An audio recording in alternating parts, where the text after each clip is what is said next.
Здравствуйте, меня зовут Тимур Шадаид, но я учусь в корейской школе 7 класса, а сам я родом из Украины, с города Луганска. Приехал 3 года назад. Я как-то, когда был на Украине, вообще не думал про Россию, там Москву только максимум.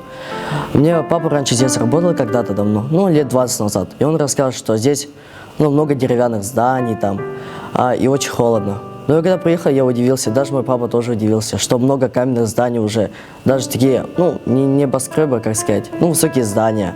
Очень приветливые люди так. Мы сначала приехали в Москву, с Луганска приехали в Старобельск, это пригород. Потом оттуда на автобусе уже в Москву.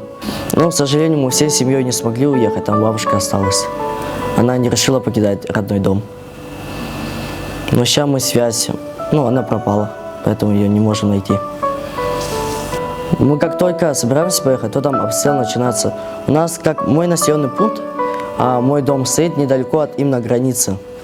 Там есть такой поселок Счастье, его часто обстреливают, он от нас недалеко расположен. Также возле нашего дома, буквально метрах 200, есть гора. Мы на нее часто ходили там грибы собирать или просто погулять. Сейчас там заминировано, все очень опасно. И недавно были случаи, что автобус ехал, люди возвращались и также взорвали, поэтому еще боимся. И также это очень затратно. Это очень такое плохое чувство, когда ты сидишь на вокзале и не знаешь, куда идти тебе. Была безысходность. Мы стояли на вокзале и не думали, куда ехать. Либо в Ленинград, Санкт-Петербург, либо уже в Якутск. Папа вспомнил, что у нее есть старый друг. Мы пошли в якутское посольство в Москве и с ним связались. Нам помог же папин друг. У него была квартира, какое время не жил. Он там сначала дал ее нам. Потом, когда я проходил медкомиссию на поступление, мы познакомились с одной женщиной, но она тоже раньше на Украине жила, и сейчас уже тут освоилась. И она нам сдает квартиру. Когда я приехал в Россию, у меня, конечно, был и акцент, еще сохранялись те. Я даже некоторые слова путал, даже иногда так не понимали друг друга. Но когда клятву принимал, для меня это было довольно сильный шаг. Воспринял ее спокойно, и его соблюдаю до сих пор. Патриотическое воспитание – это же основное сейчас, особенно в наше время. Когда я был на Украине, там же были очень сильные боевые действия.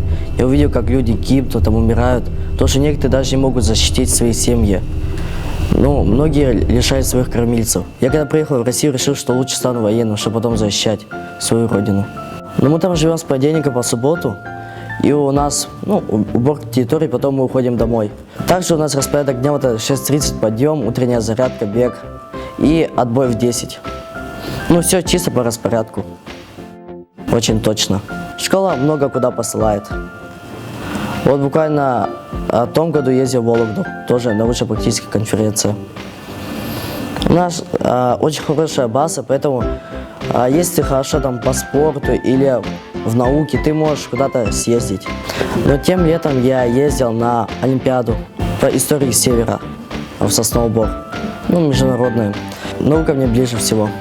Там физика, химия, математика. Самое легче всего мне дается. Также много в корейской школе других секций. Там вырезание по дереву я тоже занимаюсь. Патриотическое воспитание мне, конечно, много дало. Во-первых, это то, что чувствовать родину, к ней любовь. Я, конечно, сохранил себе любовь к своей малой родине, но также приобрел любовь к России. Я в дальнейшем планирую там пойти военный, хирург, медик или, может быть, конструктор, типа такого. Первая цель – это обеспечить себя и свою семью. Поскольку я в России, это еще тяжело. А вторая цель – это, наверное, усвоиться в жизни. Чтобы была работа, семья, все хорошо. А остальное – это уже второстепенные цели. Пока упорно тружусь и учусь в корейской школе. Это самое главное. А дальше, как жизнь определит, так и будет.